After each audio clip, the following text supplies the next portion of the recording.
Well, if you're thinking of studying health sciences, the Walter Sisulu University is the place to consider.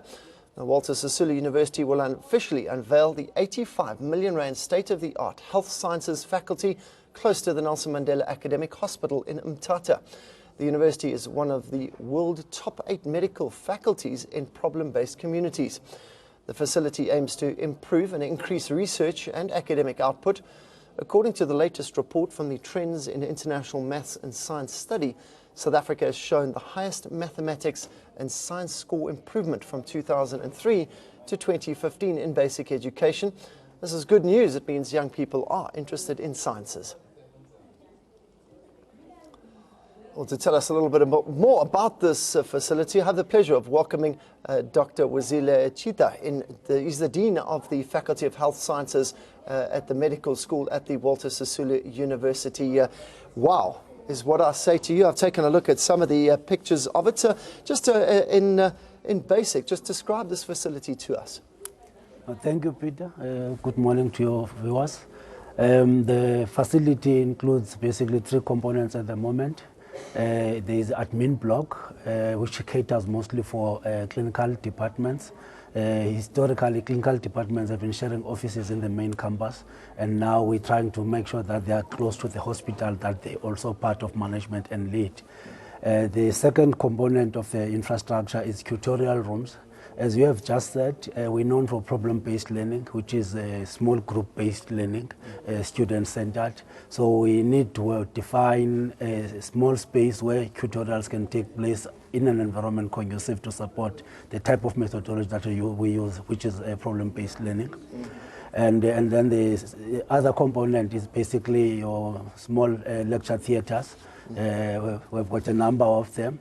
And it's an attempt to augment existing facilities and ensure that we continue supporting our academic programs.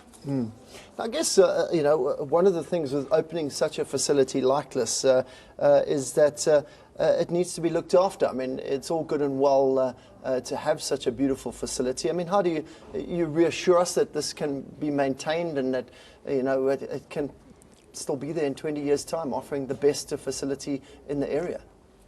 No, the facility basically for us, it's an injection into and strengthening the current programs, but also taking into account the future demands in health professionals training.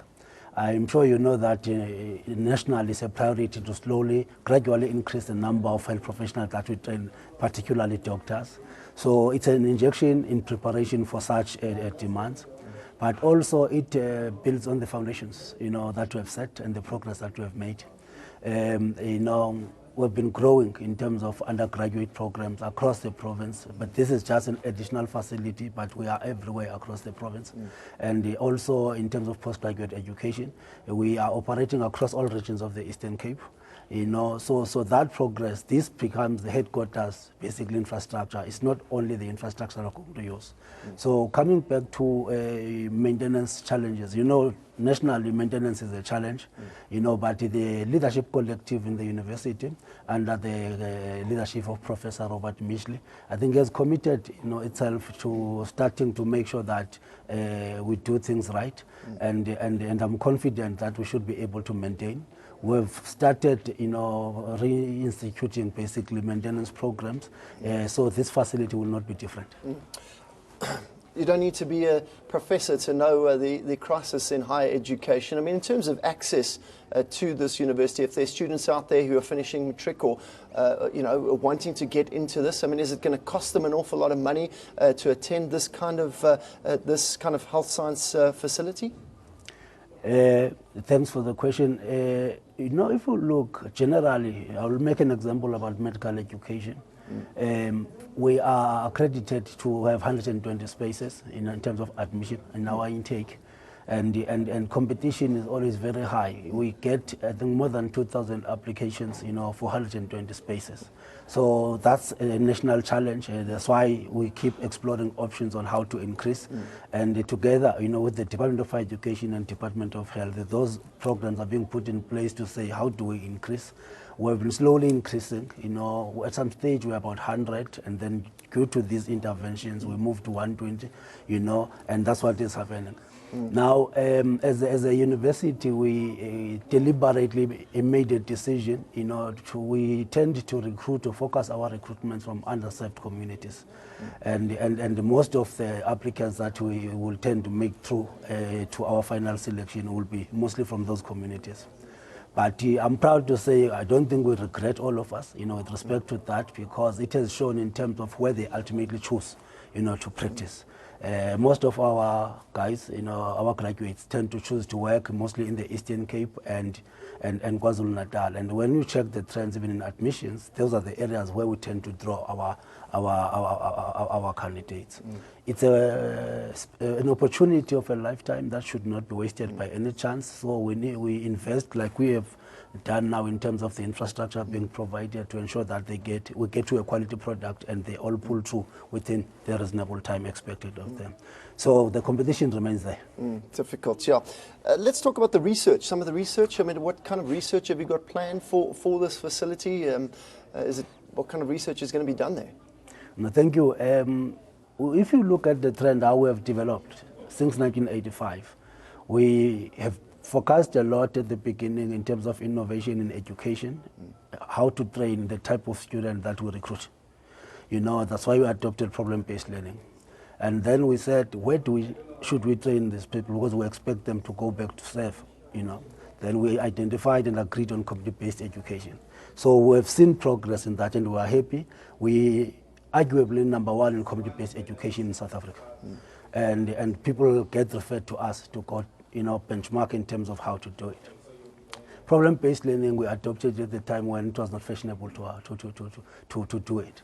And just reminding me of a student who had an oath taking recently. One student said, "Thanks for taking us through problem-based learning, because now we are confident of who we are, and we're pretty sure that we'll be lifelong learners." Now you get that type of feedback from the students. Now in terms of the research, in between, before we actually shifted and emphasized a lot on research, we introduced a postgraduate medical training program. In Port Elizabeth, in the complexes there, in East London Hospital Complex, in Umtata Hospital Complex, training medical specialists. And those medical specialists, I'm happy to say to the nation today, we're excited because most of them have chosen to practice in the Eastern Cape, which I think is a benefit of an agreement, of a training program of that nature, And we've recently gotten feedback, from Health Professions Council, that actually in certain areas, unexpectedly so, we are far ahead of the rest of the country. It would be nice for the country to come and learn, particularly how to engage with government, how to work with government and run productive programs. Then the research one, recently, we have been increasing in the university generally. We're contributing about 35% of the research output of the university. So we are building on that. We have enlisted support of the Medical Research Council. We're running, for instance, 3 flagship programs with them. One is on a research development program. We agreed to inject money over the next 3 years and try to push things further beyond 35%. The second one is a TB pericarditis flagship project that we're doing in collaboration with other universities, a consortium led by Walter Sisulu University. We've got UCTs and other universities as part of that collaboration. Then the third one, I'm sure you saw on the 1st of December, there was an announcement about HIV vaccine trials. We are part of that, and those 3, I'm pretty sure, they give us a solid base to improve on what we are doing at the moment. Those are not the only, but I'm just highlighting those ones because I think we have tended to use them to bring in the change required.